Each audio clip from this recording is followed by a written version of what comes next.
할렐루야. 우리 옆에 있는 분들과 인사하십시다. 할렐루야, 반갑습니다. 오늘 주신 하나님의 말씀은 시편 27편이 되겠습니다. 시편 27편 1절부터 끝절까지,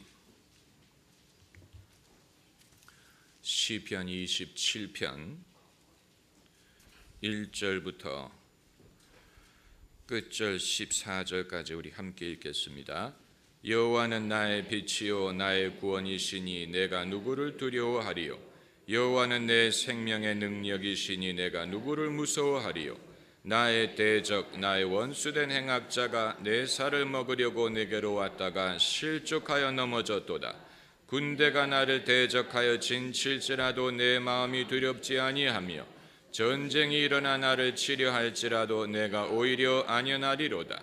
내가 여호와께 청하였던 한 가지 일 곧 그것을 구하리니 곧 나로 내 생전에 여호와의 집에 거하여 여호와의 아름다움을 앙망하며 그 전에서 사모하게 하실 것이라. 여호와께서 환난 날에 나를 그 초막 속에 비밀히 지키시고 그 장막 은밀한 곳에 나를 숨기시며 바위 위에 높이 두시리로다.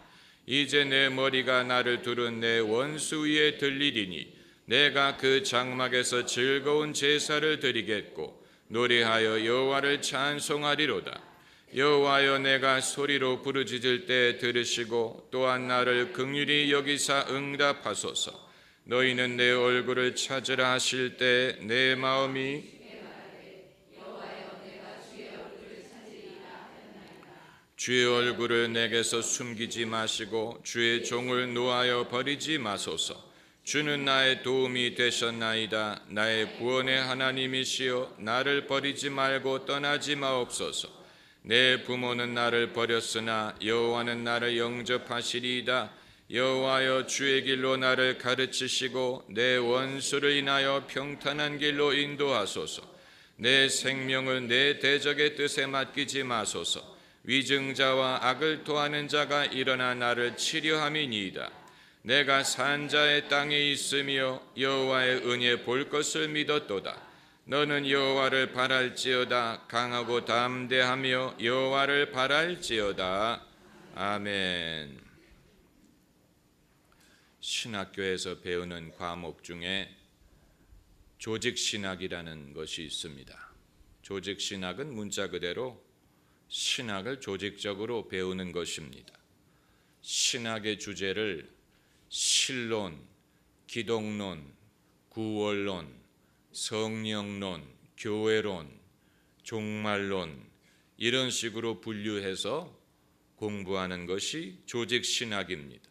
그래서 예컨대 신론은 하나님에 대해서 하나님의 속성을 전지전능하시고 무소부재하시고 거룩하시고 또 긍휼을 베푸시고 이런 식으로 접근을 해서 가르칩니다. 아마 새신자 성경 공부를 가르친다면 그런 식으로 가르칠 것입니다.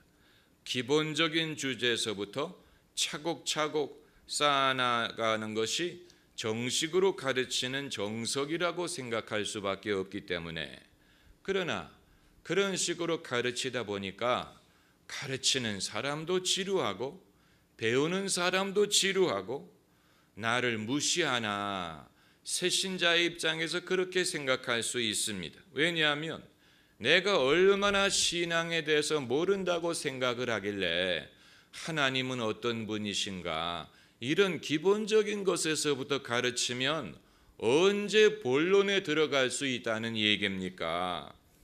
이런 식으로 기본적인 것부터 가르친다면 언제 나의 실존에 대해서 주시는 하나님의 말씀을 들을 수가 있겠느냐 하는 것입니다. 여러분, 성경은 신앙을 말하지만 신앙을 조직적으로 체계적으로 말하는 책은 아닙니다. 의외라고 생각하실지 모르지만 성경 어디에도 하나님은 이런 분이시다, 하나님이 천재를 만드시고 하나님의 속성이 이러하고 인간의 상태가 이러한데 이러한 인간을 구하기 위하여 하나님이 뭐 이런 방법을 사용하시고 예수님의 십자가가 우리에게 이런 이유로 구원이 된다, 이런 식으로 체계적으로 설명하지 않았습니다.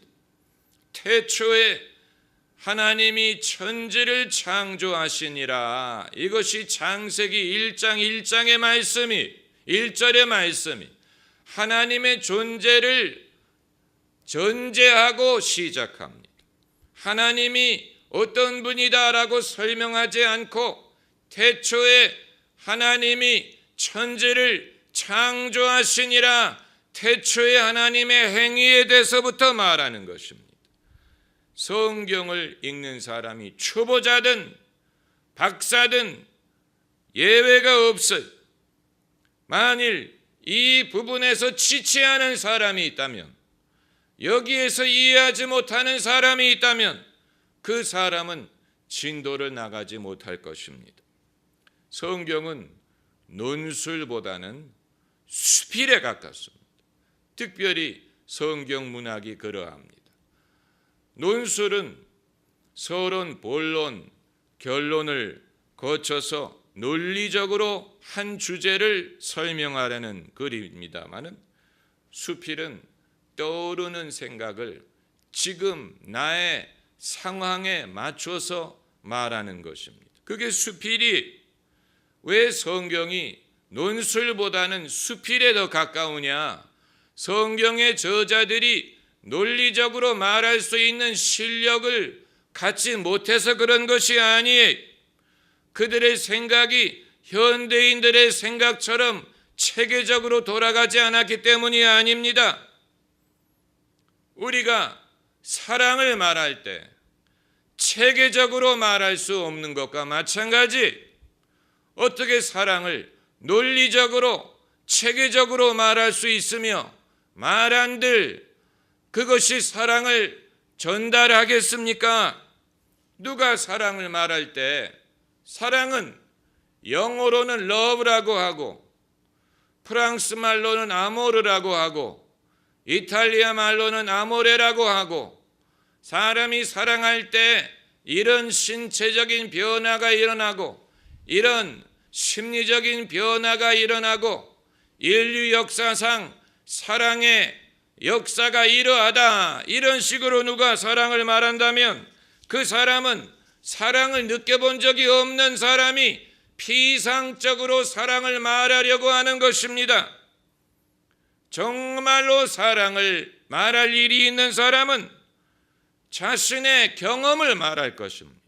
사랑을 해서 자기가 얻는 기쁨, 감동, 사랑의 아픔, 사랑의 이런저런 경험을 말할 것이고, 듣는 사람도 아이든 어른이든 사랑을 해본 적이 있는 사람이든 해본 적이 없는 사람이든 그게 무엇인지를 알고 공감하고 거기에서 즐거움을 느끼고 재미있고 더 듣고 싶어 하는 것입니다.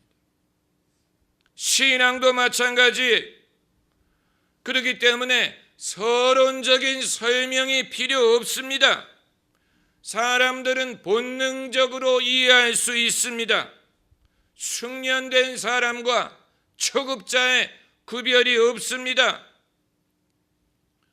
신앙의 연조가 짧은 사람이라도 그 영성이 발달하기만 했다면 오래 믿은 사람과 똑같이 공감을 하고 이해할 수가 있습니다.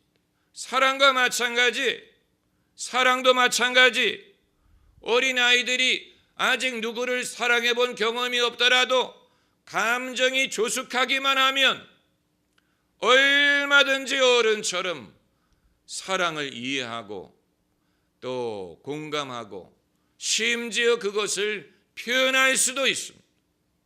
마이클 잭슨이 어린아이였을 때 가수로 데뷔를 했습니다.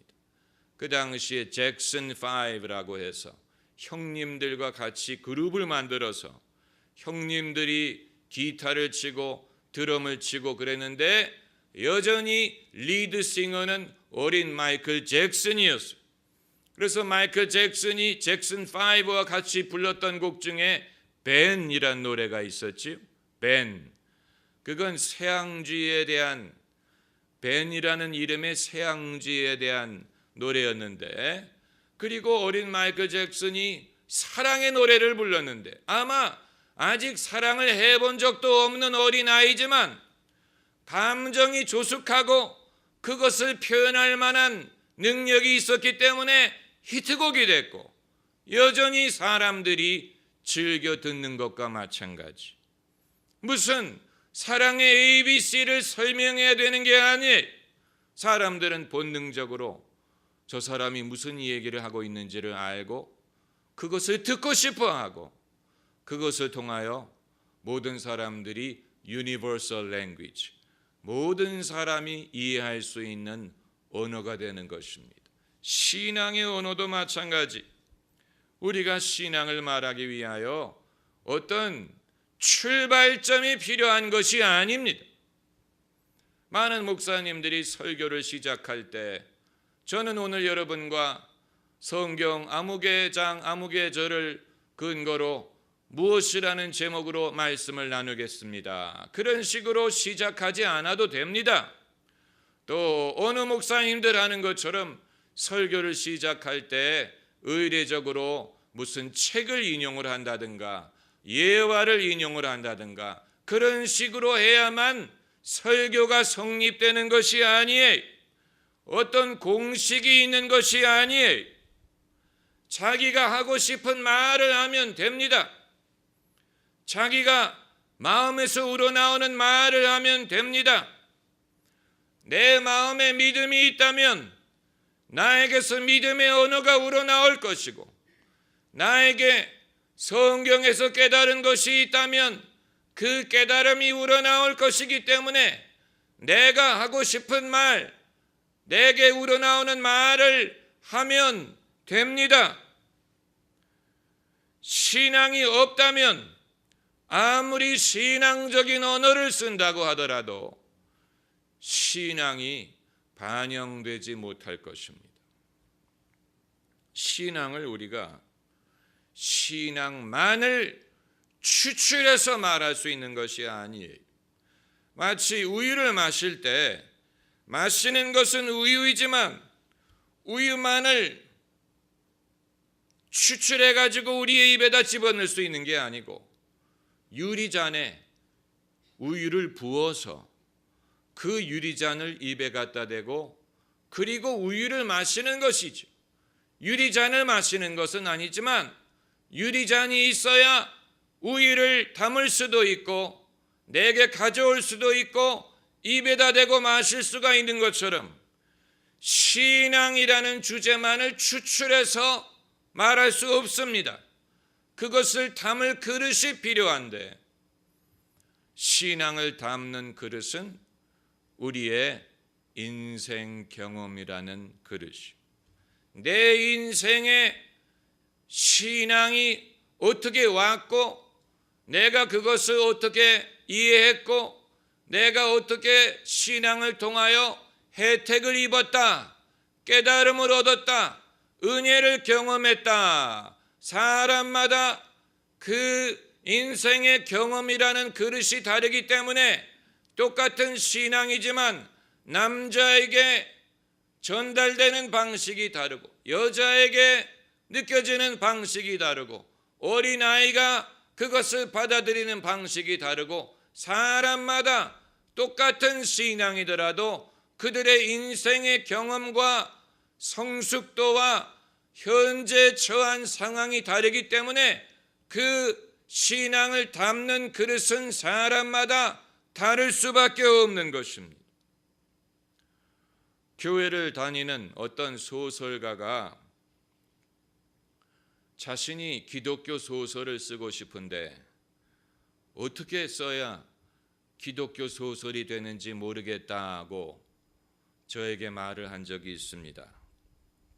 저는 본인이 전문 소설가인데 어떻게 쓰는 것이 기독교 소설을 쓰는 것인지 모른다면 그 사람은 기독교 소설을 쓸 능력이 없기 때문이라고 생각했습니다. 여러분, 기독교 소설이 따로 있는 게 아닙니다. 무슨 집사님, 권사님, 장로님들이 등장하고 예배드리는 장면이 많이 나오고 또 뭐 할렐루야 아멘이 수시로 등장하고 그래야만 그게 기독교 소설인 것이 아니에요. 기독교 영화, 우리는 기독교 영화 하면 무슨 주기철 목사님 일대기라든가 무슨 뭐 한경직 목사님 일대기라든가 뭐 일제시대 신사참배 강요한 것이라든가 뭐 이런 적나라한 신앙적인 주제를 다뤄야만 그게 기독교 영화가 될 것이라고 생각하는데, 그렇게 만들기 때문에 그 내용이 진부한 것뿐만이 아니고 재미가 없는 것뿐만이 아니고 조기 종영을 합니다. 사람들이 와서 보려고 하지 않아요. 그러나 벤허 얼마나 훌륭한 작품입니까? 아카데미상을 몇 개나 수상했습니까? 벤허는 처음부터 끝까지 기독교적인 내용이에요. 그것이 벤허라는 인물이 예수 그리스도와 동시대의 인물이라서 벤허라는 삶을 통하여 그 당시에 예수님의 행적을 그리고 그 당시의 상황 속에서 벤허에게 일어나는 일을 말을 했지만, 만일 그 당시에 예수님의 상황을 배제하고 벤허라는 인물에게 일어나는 일만을 그렸다고 하더라도 그것은 여전히 기독교적인 작품이 되었을 것입니다. 왜냐하면 그 내용이 신앙적인 관점에서 인간이 경험하는 우정과 배신과 고난과 아픔과 복수와 용서와 또 가족, 사랑, 치유, 믿음 이런 것을 말하고 있기 때문에 여러분, 벤허를 기독교인들이 가서 보는 게 아니고 모든 사람이 보고 또 보고 여전히 인기가 있는 이유는 재미가 있기 때문에 그런 것입니다. 신앙에 대한 영화든 소설을 만들었을 때 재미가 없으리라고 생각하는 사람은 본인 자신이 재미가 없던가 하나님이 재미없다고 생각하는 것인데, 여러분, 하나님은 참 재미있는 분이, 하나님처럼 재미있는 분이 없어요.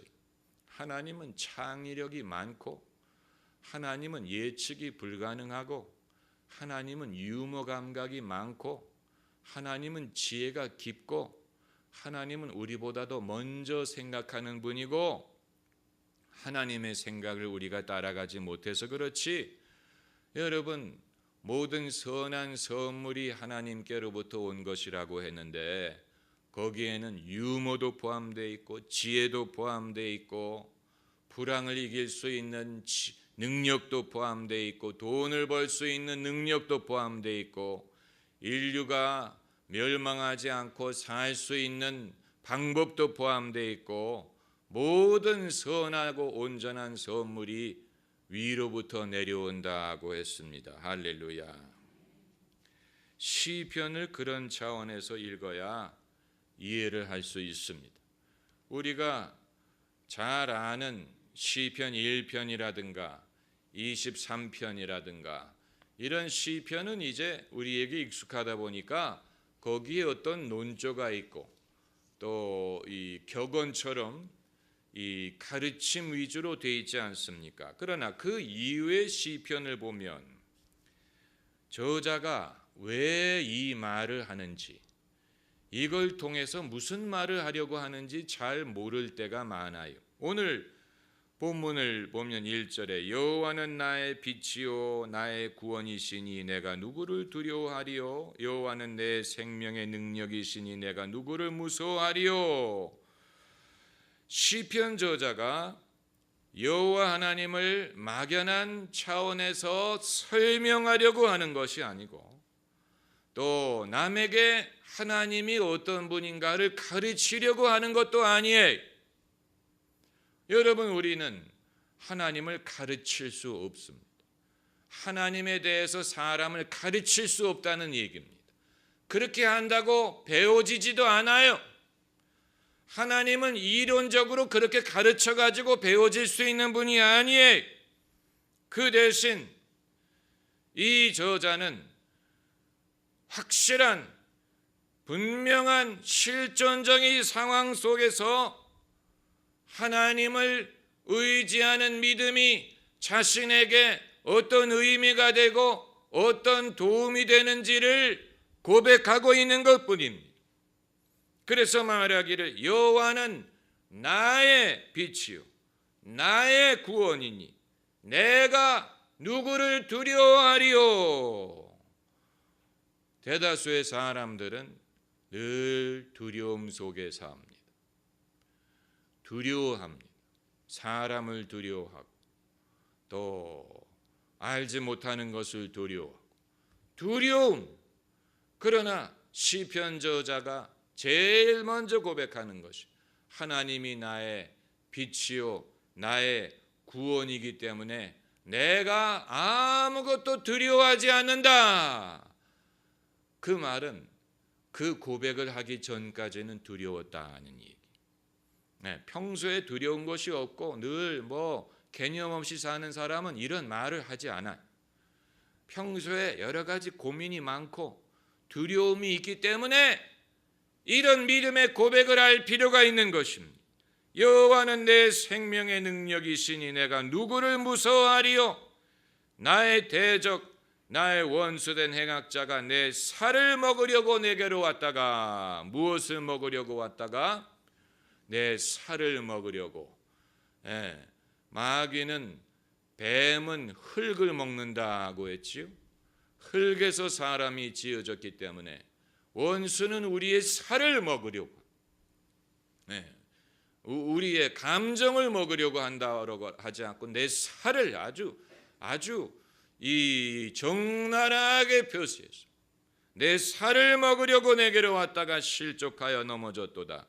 군대가 나를 대적하여 진칠지라도 내 마음이 두렵지 아니하며 전쟁이 일어나 나를 치려 할지라도 내가 오히려 안연하리로다. 이 시편 저자의 고백이 좀 이기적으로 들릴 수 있습니다. 자기중심적으로 들릴 수 있습니다. 본문에서 내가 두렵지 않고 내 원수가 내 살을 먹으려 왔지만 실족하여 넘어지리로다. 이 자기중심적으로 들리지 않습니까? 그렇기 때문에 진실한 믿음, 이 사랑하는 사람에 대한 노래 가사를 들어보세요. 우리 애인은 올드미스, 서비스가 이만저만, 춥지 않느냐, 뭘 먹겠느냐, 털어주고 닦아주고 오 땡큐, 오 남들은 몰라요, 오 우리 애인 올드미스 넘버원. 이래야지 이게 사랑의 노래지. 그게 아니고 우리 애인은 남들에게도 잘해주고 모든 남자들이 좋아하고 모든 사람에게 인기가 있다. 이건 내 애인이 아니에요. 그건 사랑 얘기가 아니에요. 그건 남들은 모르지만 나에게 비록 올드미스일지 모르지만 나에게 이렇게 잘해주고 넘버원이다. 그렇기 때문에 그것이 사랑의 노래죠. 신앙도 마찬가지. 신앙을 간증하는 사람이 이기적으로 들려, 자기중심적으로 들려. 왜 그렇습니까? 자기의 신앙을 말하고 자기의 하나님을 말하는 것이기 때문에 그래요. 그걸 이기적이라고 보고 얄미워하지 말고 여러분도 여러분을 위해 일하시는 하나님을 경험하면 됩니다. 그래서 하나님이 당신에게만 좋은 것이 아니고 내게도 좋으시고 당신의 하나님인 것뿐만이 아니고 나의 하나님이시다. 이렇게 고백하게 되면 됩니다. 할렐루야. 기도하십시다.